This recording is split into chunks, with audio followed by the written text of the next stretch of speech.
Shalom, selamat malam Bapak, Ibu, dan kaum muda gereja.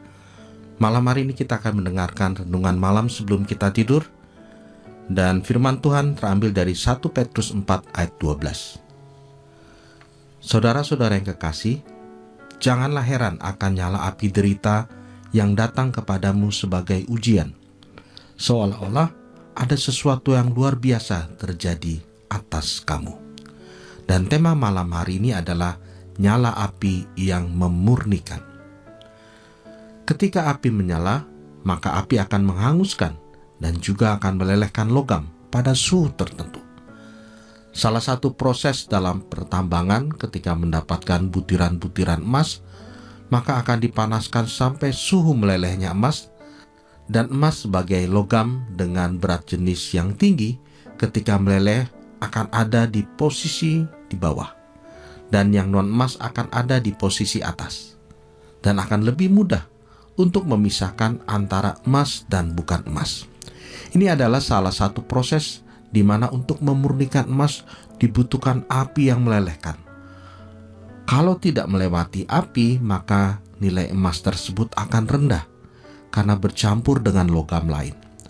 Namun apabila emas murni yang tidak bercampur dengan logam lain, maka nilainya akan tinggi.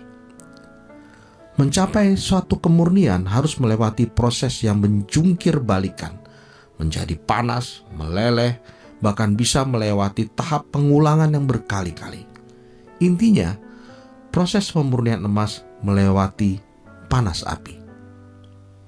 Malam ini temanya adalah nyala api yang memurnikan. Seperti pemurnian emas lewat nyala api, demikian juga bagi pengikut Kristus. Untuk memurnikan hidup kita, pasti kita akan melewati penderitaan dalam berbagai macam bentuk. Penderitaan ini yang akhirnya membuat kita menjadi kuat dan tahan terhadap tantangan atau kesulitan.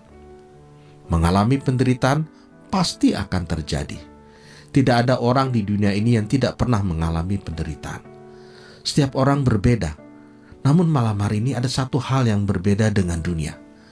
Ketika kita mendapatkan penderitaan ini, sebenarnya ini adalah suatu proses pemurnian yang akhirnya membuat kita murni yang bernilai tinggi, karena tidak ada kotoran atau hal lain yang membuat nilai kita turun. Makin sering mengalami penderitaan, maka akan membuat kita makin kuat dan tahan banting. Sekarang, apakah kita akan mengeluh atas api derita yang ada, atau kita bertindak seolah-olah orang yang paling menderita sedunia? Saudara yang kekasih, justru kita bersyukur kalau kita menghadapi penderitaan, karena penderitaan akan membuat kita kuat. Dan satu hal yang kita ingat, janji Tuhan adalah penderitaan yang kita alami adalah penderitaan biasa. Dan ketahuilah bahwa Tuhan beserta kita untuk menghadapi penderitaan ini. Dan akhirnya kita akan bersyukur bahwa proses dari Tuhan ini akan memurnikan kita. Api derita ini yang akan membersihkan kita sehingga kita menjadi murni. Amin.